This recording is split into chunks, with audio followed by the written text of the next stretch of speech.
देश राष्ट्र में सभी महापुरुषों को नमन बंदन करते हुए इस मरना ग्राम सभा के सम्मानित पिता तुल्य बुजुर्ग एवं माताएं बहनों को प्रणाम करते हुए युवा नौजवान साथियों का हार्दिक एवं स्वागत एवं अभिनंदन करते हुए समस्त मंच पर बल से उनका भी स्वागत अभिनंदन करते हुए हम अपनी बात को शुरुआत करते हैं। और सबसे पहले हम इस पावन धरती को प्रणाम करते हुए, क्योंकि हमारी इस पावन धरती पर जिस समय हमारी पार्टी का अभियान चालू हुआ था, नेताजी ने यहाँ पर आकर इस पार्टी का अभियान यहाँ से भी शुरुआत करने का काम किया था। इस पावन धरती को भी प्रणाम करते हुए मैं सुनील अरकवंशी आपको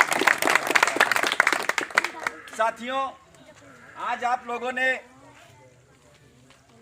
ये छोटी सी चौपाल लगाकर इस कार्यक्रम का आयोजन किया।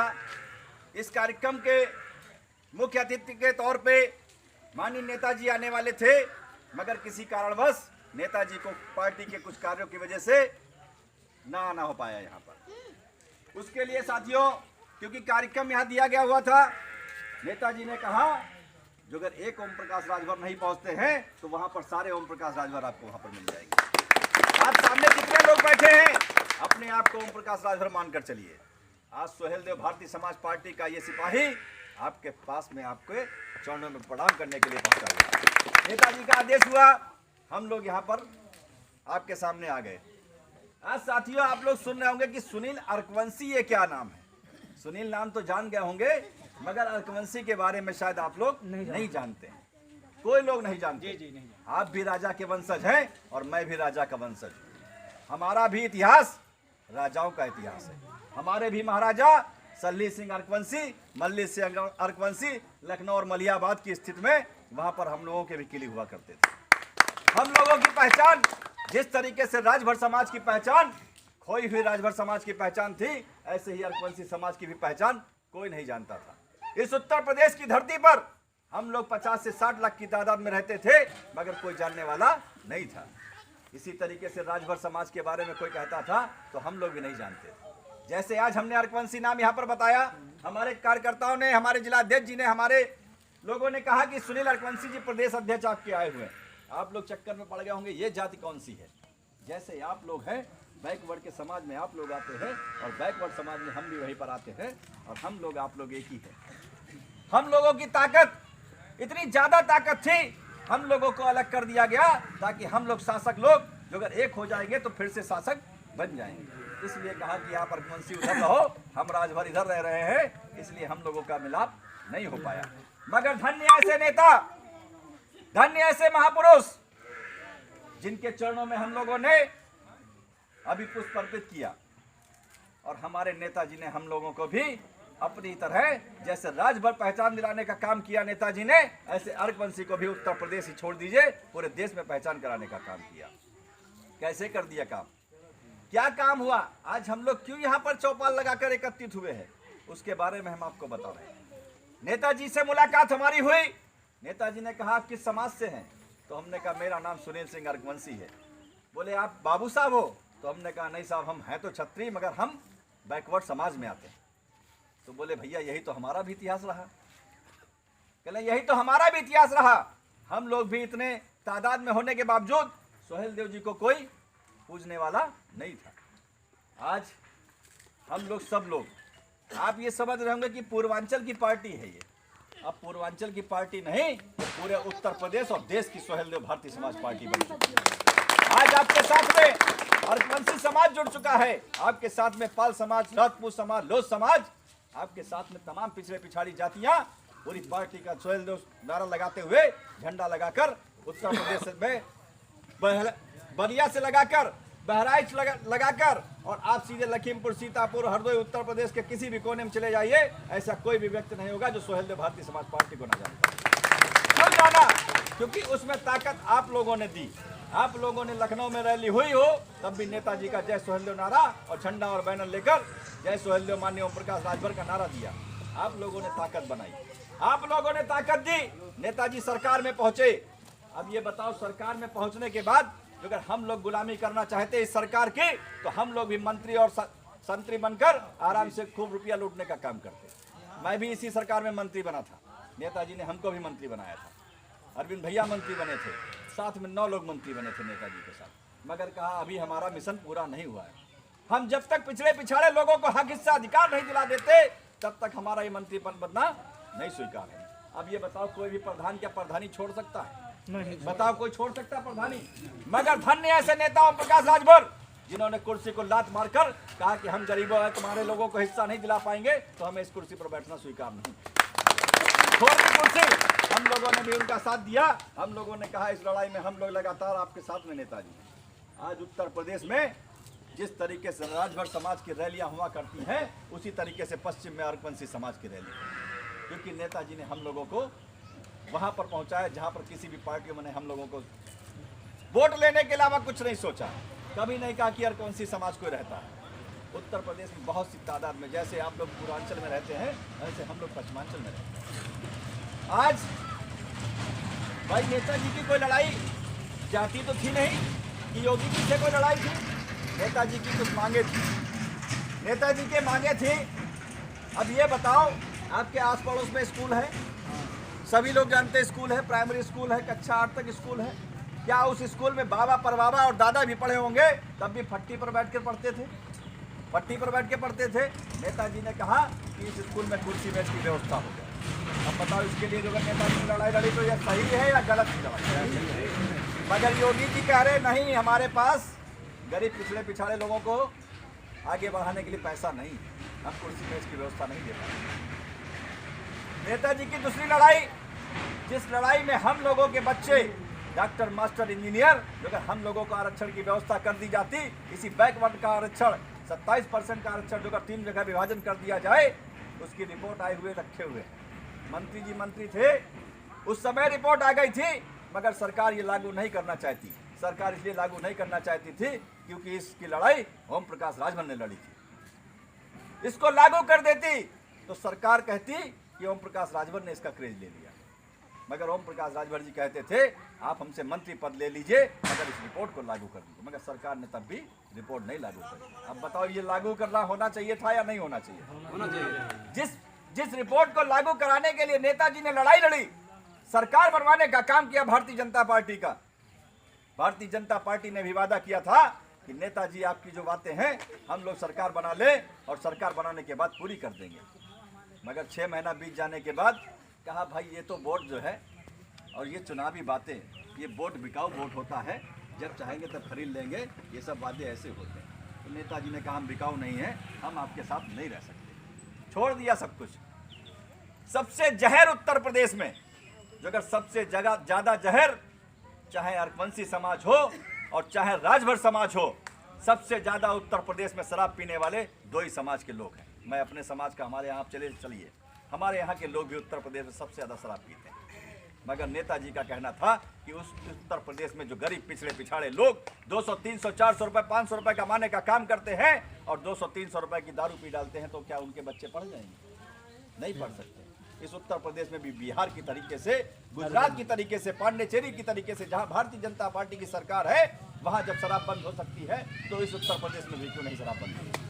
इसलिए लड़ाई लड़ी नेताजी ने। कहा भाई शराब सबसे ज्यादा जो अगर पीने का काम करता है पिछड़े पिछाड़े अति दलित समाज के लोग पीने का काम करते हैं, और अगर शराब बंद हो जाए तो क्या उनके बच्चे का भविष्य नहीं अच्छा हो जाएगा? अब ये बताइए किसके लिए लड़ाई थी? ये क्या जरूरत थी लड़ाई लड़ने की नेताजी को? अच्छे खासे 16, 17 उनके साथ गनर चलते थे, सिपाहियों का काफिला चलता था, जहां जाते थे वहां 4 से थानों की पुलिस पहुंचती थी। कोई छोड़ सकता था? ये नहीं छोड़ सकता। मगर नहीं भाई, हमारे लोग, अब आप समझ लीजिए कि सोहेल देव भारतीय समाज पार्टी का कारवां, अब आप ये सोच रहे होंगे कि हम लोग यहीं पर बैठे हैं तो इतना ही कारवां, ऐसा कुछ नहीं। इस उत्तर प्रदेश में आज की तारीख में, इस 5 तारीख को आज जहां पर बैठे हुए पूरे उत्तर प्रदेश में 5000 जगह धरना दिया जा रहा है। 5000 जगह धरना दिया जा रहा है। नेता ओम प्रकाश राजभर जी का नारा लगाते हुए, जय सोहेल देव का नारा लगाते हुए जिला कार्यालयों पर धरना दिया जा रहा है। क्यों दिया जा रहा है? क्योंकि भाई हमको हक हिस्सा अधिकार चाहिए। इस देश में हमने जन्म लिया है तो हमारा भी हक हिस्सा अधिकार है।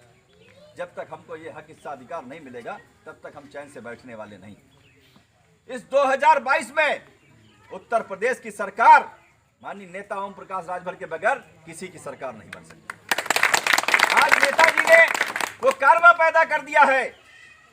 आज वो ताकत पैदा करके दिखा दी है कि इस उत्तर प्रदेश में सरकार बनेगी तो सुहेलदेव भारतीय समाज पार्टी भागीदारी आंदोलन मंच के तहत सरकार बनेगी। आज छोटी छोटी चौपाल लगाकर नेताजी हमारे यहाँ लोगों को जगाने का काम कर रहे हैं। दिल्ली में कार्यक्रम, मध्य प्रदेश में कार्यक्रम, बिहार में कार्यक्रम, नेताजी एक दिन बैठने वाले में से नहीं है। आप लोग ये सोच रहे होंगे कि भाई हम लोग यहाँ से ये कारवा कैसे बढ़ जाएगा। अब आप ये बताओ, जब यहाँ पर नेताजी आए थे, जब नेताजी यहाँ पर आए थे तो क्या किसी ने सोचा था ये पार्टी और आगे चली जाएगी? सब लोग हंसी मजाक बना रहे हैं, अरे ये भी पार्टी एक आ गई, मगर ऐसा नहीं है। आज उत्तर प्रदेश में भारतीय जनता पार्टी, बसपा और सपा के बाद जो अगर पार्टी गिनी जाती है तो सुहेलदेव भारतीय समाज पार्टी गिनी जाती है। धन्य ऐसे नेता, हम उनको प्रणाम करते हैं जिन्होंने अपना दिन रात एक करके इस पार्टी को शान तारों की तरह चमकाने का काम किया है। आज आप लोगों की ताकत पूरे उत्तर प्रदेश में, राजभर समाज। आज सुहेलदेव जी का क्यों नाम लिया मोदी जी ने? आप लोगों ने देखा होगा जिस दिन राम मंदिर का शिलान्यास पूजन करने आए थे, टीवी पर आप लोग देखने का काम किए होंगे, सबसे पहले उन्होंने सुहेलदेव राजा जी का नाम लिया। क्यों नाम लिया सुहेलदेव राजा जी का? सुहेलदेव राजा जी का नाम इसलिए लिया क्योंकि ओम प्रकाश राजभर जी ने सुहेलदेव जी को उठाकर वहां पहुंचाया, इसलिए नाम लेने का काम किया, वरना कोई नाम नहीं लिया। मैं भी अपने वंश के बाद दे दिया और उन्होंने वोट लिया और अपने घर चले। हम लोगों को कुछ हिस्सा अधिकार नहीं दे रहे। मगर आज नेताजी ने क्या किया? नेताजी ने ठहरे पानी में कंकड़ मारा और कहा जब तक इसकी लहर किनारे नहीं लग जाएगी तब तक वो लहर शांत होने वाली नहीं। उसी तरीके से हरवंशी समाज में, जैसे राजभर समाज में पूरी तरीके से लहर जाग चुकी है, जय सुहेलदेव का नारा हो गया, उसी तरीके से हम लोगों ने भी नेताजी का नारा शुरू कर दिया। आज हम लोग छोटी छोटी चीजों के लिए परेशान हैं। अब ये बताओ, कोई कहता हमको नाली नहीं मिली, कोई कहता हमारे दरवाजे पे खड़ंजा नहीं लगा, कोई कहता नल नहीं लगा, कोई कहता हमको कॉलोनी नहीं मिली, कोई कहता हमारा राशन कार्ड नहीं सही हुआ, कोई कहता हमारा शौचालय नहीं सही हुआ। अब ये बताओ, क्या जिंदगी भर हम प्रधान के चक्कर लगा लगा कर ही ये काम ला पाएंगे? हमने नहीं सोचा। अब कोरोना काल है, सारे स्कूल बंद हैं, सभी स्कूल बंद हैं भैया। अब खुलना शुरू हुआ, टीचर आए मगर अभी बच्चे नहीं आए। मगर आप लोग सोच रहे होंगे इस कोरोना काल में किसी की पढ़ाई बंद हुई? बंद हुई। हमारे जैसे गरीब समाज के लोग, अति पिछड़े समाज के लोग, अति दलित समाज के लोग, दलित समाज के लोग, जो बच्चे प्राइमरी पाठशाला में पढ़ने का काम करते थे, उनकी पढ़ाई सिर्फ मात्र बंद। आज पढ़ाई कंप्यूटर और मोबाइल के द्वारा जिन बच्चों की पढ़ाई हो रही है, बड़े बच्चों की पढ़ाई हो रही है। वो बच्चे आप समझ लीजिए, जब मोबाइल पे कंप्यूटर पे वो बच्चे पढ़ रहे हैं तो भैया ये बताओ, जिनके स्कूल बंद है वो आईएएस मास्टर, डॉक्टर, इंजीनियर बनेंगे या वो बच्चे जो मोबाइल से पढ़ रहे हैं? यही सरकार चाहती है। अभी कोरोना काल में और 6 महीने बंद कर देगी, नहीं पढ़ाना चाहती आपके बच्चों को। अब जब उन बच्चों की पढ़ाई मोबाइल और कंप्यूटर से हो सकती है तो हम लोगों ने भी कहा कि हमारे बच्चों की भी पढ़ाई मोबाइल और कंप्यूटर से कराने का काम करें। कह रहे नहीं, पैसा हमारे पास नहीं पढ़ा सकते हैं, स्कूल में बच्चा आएगा आपका तो कोरोना हो जाएगा। इसमें भटका दिया। आज हमारे समाज के जितने दलित, पिछड़े, अति पिछड़े समाज के लोग हैं, उनके बच्चे नहीं पढ़ पाएंगे। भाई जब स्कूल ही नहीं खुलेगा तो कहाँ से पढ़ेंगे? मोबाइल हमारे पास है नहीं, लैपटॉप हमारे पास है नहीं, कंप्यूटर हमारे पास है नहीं, तो कहाँ से पढ़ाई हो पाएगी? तो इस पर विचार करने की कोशिश करिए। स्कूल अगर खुलता है तो उस स्कूल का घेराव करने का काम करिए। मास्टर से कहिए कि इस स्कूल में भी कंप्यूटर की व्यवस्था होनी चाहिए। प्रधान से कहिए कि इस स्कूल में भी कुर्सी मेज की व्यवस्था होनी चाहिए। जो आपका क्षेत्र का विधायक सांसद हो तो आप उससे कहिए कि कुर्सी और मेज की व्यवस्था और कंप्यूटर की व्यवस्था होनी चाहिए, तब जाके हमारा बच्चा पढ़ पाएगा। मगर जब कोई नेता आता है तो हम कहते हैं हमारी भैया कॉलोनी नहीं मिली, हमारी भैया नल नहीं लगा है, हमारा राशन कार्ड नहीं बना है। मगर कोई भी एक व्यक्ति ये नहीं कहता है कि इस स्कूल में कुर्सी मेज और कंप्यूटर की व्यवस्था होनी चाहिए। जिस दिन हम इसकी लड़ाई शुरू कर देंगे, ना तो हमें किसी प्रधान के चक्कर लगाना पड़ेगा, ना हमें किसी नेता के चक्कर लगाने पड़ेंगे। अपने आप बच्चा पढ़ लिख कर 30 से 40 हजार की नौकरी करेगा तो अच्छा मकान और शौचालय बना लेगा कि नहीं बना लेगा? तो इसकी जरूरत है हमें बच्चों को पढ़ाने की जरूरत है। जिस दिन हमारा बच्चा पढ़ लिख कर डॉक्टर, मास्टर, इंजीनियर बनने का काम करेगा, हमारे पास अपनी सारी व्यवस्थाएं आने लगेंगी। अब ये बताओ, हम लोग छोटी छोटी लड़ाइयों में भाई आपस में कहते हैं कि भाई प्रधानी का चुनाव आ गया, नहीं इन्होंने जो है भाई हमको परेशान कर लिया है और वोट इनके पास ज़्यादा है, मगर कहते नहीं अब हम इनको हराने के लिए तैयारी कर। आज आपके साथ बहुत सी ऐसी रणनीति लगाई जाएगी कि कोई प्रधानी चुनाव जीतने वाला व्यक्ति होगा उसको हराने के लिए कहा जाएगा भाई कि नहीं, क्योंकि अब आपको नहीं पता है आपकी ताकत को दूसरे इस्तेमाल करने। अब इस गांव में हमने सुना मरना गांव में 500-700 घर हैं। अब बताइए, मगर प्रधान आपने सिर्फ इतने सालों में एक बार बना पाया, इतने सालों में सिर्फ एक बार बना पाया। क्यों? क्योंकि हम लोगों की ताकत अलग अलग कर दी गई। अब आप पिछड़े समाज के लोगों में से पाल ले लो, प्रजापति ले लो, हम लोगों के साथ मौर्य जी हो गए, हम लोगों के साथ पाल जी हो गए, प्रजापति जी हो गए, कश्यप हो गए, केवट जी हो गए। अब जहाँ पर उनका बाहुल्य हो भाई उनको जिताने का काम करो, जहाँ पर आपका बाहुल्य हो उन लोगों के वोट होगा भाई आप हमारे यहाँ वोट देने का काम करिए। नेताजी एक बात कहते हैं, हमको जो अगर कुएं से पानी निकालना है और कुएं की रस्सी जो अगर 20 फीट है लगती है और निचाई 20 फीट की है, तो बताओ क्या पानी हमारे पास 5 फीट की रस्सी हो जाएगा, पानी निकल आएगा? नहीं निकल पाएगा। तो इसी तरीके से 5 फीट की रस्सी राजभर समाज की हो गई, 5 फीट की रस्सी आरकवंशी समाज की हो गई, पाल समाज की हो जाए, मौर्य जी की हो जाए, केवट जी की हो जाए, तो हम लोग रस्सी जोड़कर पानी निकाल लेंगे। तो इसी तरीके से चुनाव में गठबंधन करने का काम करिए, जैसा कि भागीदारी संकल्प मोर्चा बना हुआ नेताजी का। अब आपने देखा होगा नेताजी के साथ एक जाति नहीं रह गई। पहले भाई नेताजी के साथ राजभर समाजी तो था खाली, बताइए था, इसके अलावा तो कोई नहीं चलता था। मगर आज नेताजी के साथ श्री आरकवंशी खड़े हैं, नेताजी के साथ पाल जी खड़े हैं, नेताजी के साथ मौर्य जी खड़े हैं, नेताजी के साथ कुशवाहा जी खड़े हैं, केवट जी खड़े हैं। तो सब लोगों को नेताजी ने जोड़कर कहा कि भाई हम लोग अलग अलग क्यों चले, जब हमारा तुम्हारा रास्ता एक है, मंजिल एक हम लोगों को पानी है, तो हम लोग सब लोग एक रास्ते से चले। तो आज सोहेल देव भारतीय समाज पार्टी पूर्वांचल की पार्टी नहीं पूरे देश की पार्टी बन चुकी है।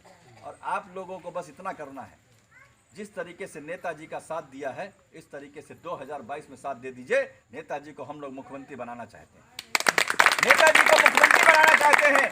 और जिस दिन नेताजी मुख्यमंत्री की गद्दी पर बैठ गए उस दिन क्या बताइए, अच्छा यादव समाज की सरकार बनी, सबको पता, थाने में चले जाइए कितने यादव मिलेंगे, क्यों भाई मिले, क्योंकि उनके मुख्यमंत्री बने तभी ना हुए।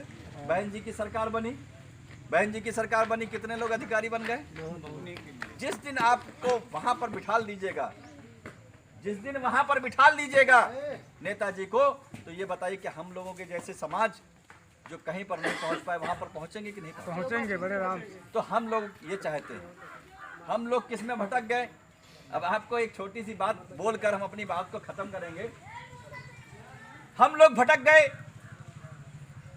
अयोध्या जी के मंदिर में, हम लोग भटक गए आपके गांव के मंदिर में, हम लोग शंकर जी, पार्वती जी और भगवान राम जी की पूजा करने में भटक गए। और आपको ये नहीं पता है, जहां से योगी आदित्यनाथ जी जिस मंदिर में बैठते थे 5 लाख रुपए का चढ़ावा रोज चढ़ता है, 5 लाख चढ़ावा रोज चढ़ता है।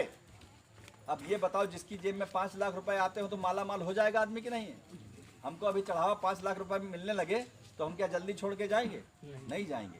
मगर उन्होंने कहा इस 5 लाख रुपए की हमें जरूरत नहीं है। योगी जी ने कहा इस 5 लाख रुपए की जरूरत हमें नहीं है। योगी जी जिस मंदिर में बैठते थे उस मंदिर में दिन रात घंटा बजाने का काम करते थे। अब ये बताओ, दिन रात मंदिर में बैठकर घंटा बजाते थे, क्या उनके पास कोई डीएम उनसे हालचाल पूछने जाता था? नहीं जाता था। मगर आज बाबा भीमराव अंबेडकर जी के संविधान के द्वारा जो बनाया गया मंदिर, जिसको लखनऊ में विधानसभा कहते हैं, उस विधानसभा के मंदिर में बैठने का काम किया। और वहां पर जरा सी घंटी बजा दें और कह दे कि 75 के 75 जिले के डीएम आ जाए, तो बताओ उनके चरणों में तुरंत गिर जाएंगे कि नहीं जाएंगे? तो अब बताइए ताकत हमारी कहाँ है? ताकत हमारी कहाँ है? और किस वजह से बने? सिर्फ वोट देने की वजह से बने, वोट देने से बने। कोई बात नहीं भैया, कोई बात नहीं, वोट देने से बने। मगर वोट देने की ताकत को हम आप नहीं समझ पा रहे हैं। आपका वोट भी उतना है और उतना ही वोट धीरू भाई अंबानी का है, उतनी ही ताकत धीरू भाई अंबानी के वोट की है। मगर हम आप काहे में पड़ गए? हम आप लोग पावर में नहीं समझ रहे कि हमारे आपके वोट की पावर क्या है। हम आप लोग सिर्फ पहुआ में समझ गए, हम लोग पहुआ में भटक गए। हम लोग कहते पौवा पियो और मस्त रहो, उसके अलावा कुछ नहीं। पावर, जिस दिन पावर ले लोगे उस दिन आपका बेटा थाने पर भी सिपाही नजर आएगा, स्कूलों में मास्टर और तहसीलों में लेखपाल और नया तहसीलदार नजर आएगा। तो इसकी जरूरत है साथियों। बहुत ज्यादा ना कहते हुए आए हुए सभी सम्मानित कार्यकर्तागण एवं हमारे मंच पे बैठे सभी मंचाधीश गणों का बहुत बहुत हार्दिक आभार। एक छोटा सा नारा लगाते हुए हम अपनी बाड़ी को विराम देते हुए सभी लोगों का आभार प्रकट करते हैं। नारा लग जाए कुलदीप जी? चलिए भाई नारा लग जाए, क्योंकि हम लोग नारा जो है शुरुआत में भी लगाते हैं और नारा लगाने का मकसद ये होता है कि हमारी ऊर्जा और बढ़ जाती है। हम यहाँ से जाएंगे प्रणाम करते हुए आपको, तो हमारी और ताकत आगे बढ़ेगी। तो लगे नारा, एक शुरू करिए भाई। जय सहदेव, जय सहदेव, जय सहदेव, जय सहदेव। भारतीय समाज पार्टी जिंदाबाद, जिंदाबाद। भारतीय समाज पार्टी जिंदाबाद, जिंदाबाद। माननीय ओम प्रकाश राजभर जिंदाबाद, जिंदाबाद। माननीय ओम प्रकाश राजभर जिंदाबाद, जिंदाबाद। अरविंद राजभर जिंदाबाद, जिंदाबाद, जिंदाबाद। अरविंद राजभर जिंदाबाद, जिंदाबाद, जिंदाबाद। अरुण राजभर जिंदाबाद, जिंदाबाद, जिंदाबाद। अरुण राजभर जिंदाबाद, जिंदाबाद, जिंदाबाद। छड़ी निशान जिंदाबाद, जिंदाबाद, जिंदाबाद। सुनील अर्कबंसी जिंदाबाद, जिंदाबाद, जिंदाबाद। सुनील अर्कबंसी जिंदाबाद, जिंदाबाद, जिंदाबाद। जय सहदेव। सभी का भाई बहुत बहुत धन्यवाद। सम्मानित पिता बुजुर्ग, माता और बहनों को प्रणाम। अपनी बाड़ी को विराम देते हुए आयोजक महोदय से कहेंगे कार्यक्रम का समापन करें। इस कार्यक्रम का समापन किया जाता है। एक बार राजा सोहेलदेव अमर रहे, अमर रहे, अमर रहे। दास अमर रहे, अमर रहे, अमर रहे। जय सोहेलदेव, जय सोहेलदेव। हमारा नेता कैसा हो? हमारा नेता कैसा हो? हमारा नेता कैसा हो? जुर्म के टक्कर में कोई नहीं है, टक्कर में। भारत माता की जय, भारत माता की जय, राजभर समाज की जय। चला जाए।